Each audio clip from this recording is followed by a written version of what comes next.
It started like something out of a movie. Imagine building your dream cabin on a quiet piece of land, surrounded by trees, with no one to bother you. For me, that dream was finally real until the homeowners association showed up. They claimed I had to follow their rules, even though I never signed a single agreement with them. I wasn't part of their neighborhood, and I made it clear I didn't want anything to do with their HOA regulations or their constant demands. But instead of letting it go, they decided to push harder, acting as if they owned everything in sight. At first, it was letters in the mail. Then it turned into warnings, fines, and endless threats. I kept standing my ground, knowing I had the law on my side. But the hoe didn't like being told no. One morning, I woke up to the sound of heavy machinery outside. To my shock, they had brought in a bulldozer and were tearing into my cabin, claiming it violated their standards. My heart sank as I watched years of hard work and savings being ripped apart. But the story didn't end there. When I called the cops, I expected a long, messy fight with the hoe backing each other up. Instead, something no one saw coming happened. The police arrived, took one look at the situation, and suddenly the tables turned. The very people who thought they could bully me into submission found themselves in handcuffs. That was the moment everything shifted. But how did it escalate to that point? And what happened next when the hoe realized their power trip had finally backfired? Stick around, because this story only gets wilder from here. Before the bulldozers and the flashing police lights, life out here was simple. I bought this piece of land because it was outside the noise and rules of a neighborhood. I wanted peace, a place where I could build my cabin with my own two hands and not have to answer to anyone. For years, it was exactly that. The trees were my neighbors, and the only sound at night was the wind moving through the woods. That was until the hoe started creeping into the picture. At first, I didn't even understand how they thought they had authority over me. My cabin sat just beyond the official boundary of their subdivision. Still, I began finding notices nailed to my fence, accusing me of violating HOA regulations. They complained about the style of my cabin, the lack of an approved lawn, even the color of my roof.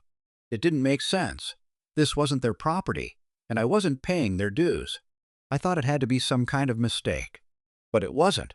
Soon I realized the HOA president, a man who seemed to thrive on control, had made it his personal mission to bring me in line. He even showed up at my gate once, clipboard in hand, talking about community standards as if I owed him an explanation. I told him politely to leave, but his smile never reached his eyes. That was the first time I felt a pit in my stomach, knowing this wasn't going to end with just a few angry letters. The tension grew thicker with every warning, every fine I ignored. Friends warned me that HOAs don't back down easily, that they use intimidation to get their way. What I didn't know then was just how far they were willing to go. The real trouble began when the hoe started dragging other people into their fight with me. Neighbors I barely knew suddenly started giving me cold looks, whispering that I was ruining the community. It was clear the board was spreading stories, painting me as some kind of outlaw who refused to cooperate. The strangest part was hearing rumors that my cabin lowered their property values, even though it wasn't even part of their subdivision. That's when I realized this wasn't just about rules, it was about control and power. Behind the scenes, there were different sides forming. A few neighbors quietly told me they admired what I was doing, standing up against the hoe. One older couple said they had always wanted to speak out, but were too scared of being targeted next. Their words stuck with me because it showed how deep the HOA's influence really went. They had people living in fear, too afraid to hang the wrong flag on their porch or even park the wrong car in their driveway. Meanwhile, the whole president kept escalating. He began sending certified letters that looked more like threats than official notices. Each one demanded I comply immediately or face consequences. I ignored them, but I could feel the pressure mounting. It wasn't just about my cabin anymore. It was about standing up against a group that thought they could rewrite the rules to suit themselves. Then came the night I saw headlights creeping up my driveway. At first I thought it was a friend, but the truck idled too long, and when I stepped outside, it pulled away fast. I couldn't shake the feeling that I was being watched, that the hoe was planning something bigger. I just didn't know how far they were willing to take it. Things reached a breaking point when I woke up one morning to the sound of voices outside my cabin. At first, I thought maybe a delivery truck had gotten lost, but when I stepped onto the porch, I froze. Parked at the edge of my land were two HOA board members, clipboards in hand, pointing at my cabin like they were surveying it. One of them even took pictures. When I confronted them, they didn't back down. Instead, they told me flat out that my non-compliance had left them no choice but to take serious action. The way they said it sent a chill through me. Over the next week, strange things started happening. Notices weren't just showing up on my fence anymore. They were stuffed under my door, taped to my windows, even tossed onto my porch in the middle of the night. It felt less like rules being enforced and more like harassment. And every time I thought it couldn't go further, the HOA president would appear again, smug as ever, promising that this was all going to end soon. I began documenting everything, snapping photos, keeping every letter. A lawyer friend told me I was in the right legally, but warned me the HOA had money and influence on their side. That meant this wasn't just about the law, it was about who could push harder without breaking. Then came the morning that changed everything.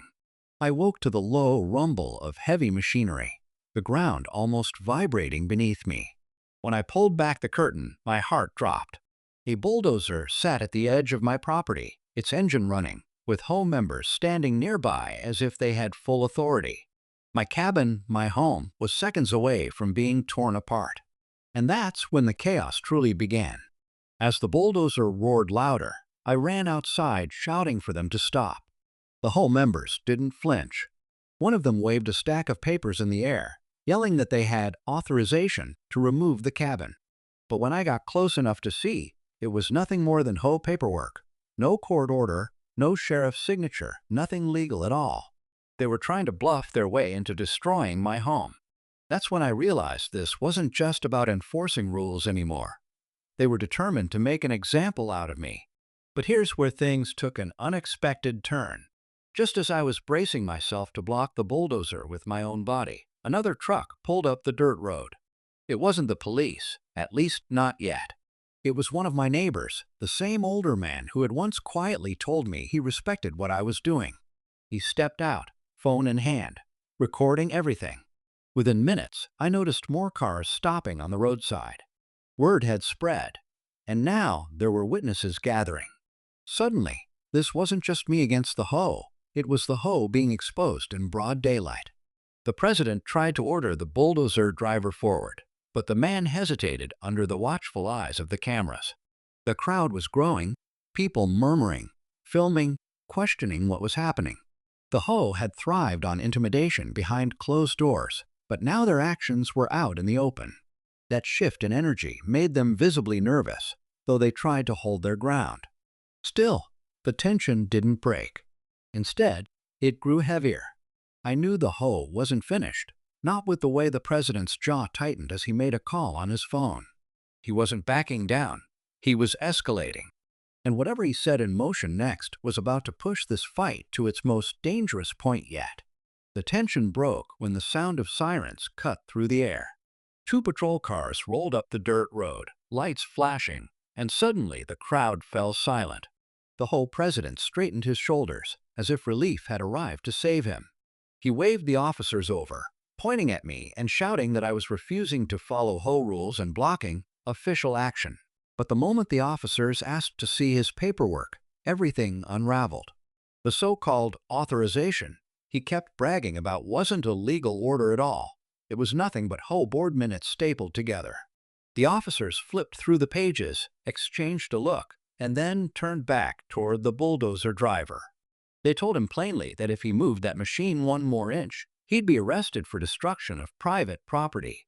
The driver immediately shut the engine off, stepping away like the ground beneath him was too hot to stand on. The crowd began murmuring louder, phones still raised, catching every second. For the first time, I saw the president lose his composure. His face flushed red, and he began shouting at the officers, insisting they didn't understand how HOAs work. But the more he yelled, the clearer it became that he had no authority here. The officers finally told him and the board members to put their hands behind their backs. Watching the same people who tried to bulldoze my cabin being led to the patrol cars was something I'll never forget. And yet, just when I thought the nightmare was over, one of the officers quietly warned me this wasn't the end. The HOA could still come after me in civil court, trying to twist the law in their favor. The battle was won that day, but the war over land, power, and freedom was only beginning. In the days that followed, the dust finally began to settle. The HOA president and his board members faced charges for trespassing and attempted destruction of property, and the sight of them being taken away in handcuffs became the talk of the town. Neighbors who had once been too afraid to speak up finally found their voices. Some came by to shake my hand, saying they were glad someone had stood firm when the HOA tried to cross the line. Even the older couple who had once warned me about their power admitted they felt a sense of relief watching justice catch up with them. Legally, the fight wasn't completely over. Just as the officer had warned, the HOA tried filing a civil case, claiming my cabin was a violation of community standards. But when it reached the courtroom, the judge didn't buy their arguments. The property records were clear I was outside their jurisdiction. What shocked me most was learning that the HOA had been quietly overstepping its boundaries for years, targeting anyone they thought wouldn't push back. My case just happened to shine a light on it. In the end, I kept my cabin standing, and the HOA's reputation took a serious hit. Membership numbers dropped, and board meetings weren't nearly as crowded as before. For me, it wasn't about revenge. It was about making sure people remembered that rules don't mean anything when they're built on intimidation instead of law. Looking back, the biggest lesson was simple. Know your rights and stand your ground, even when it feels like the odds are stacked against you. My cabin still sits in the woods, stronger than before, and every time I walk through the door, I'm reminded of one thing. Sometimes the fight to keep your peace is the price of truly owning your freedom.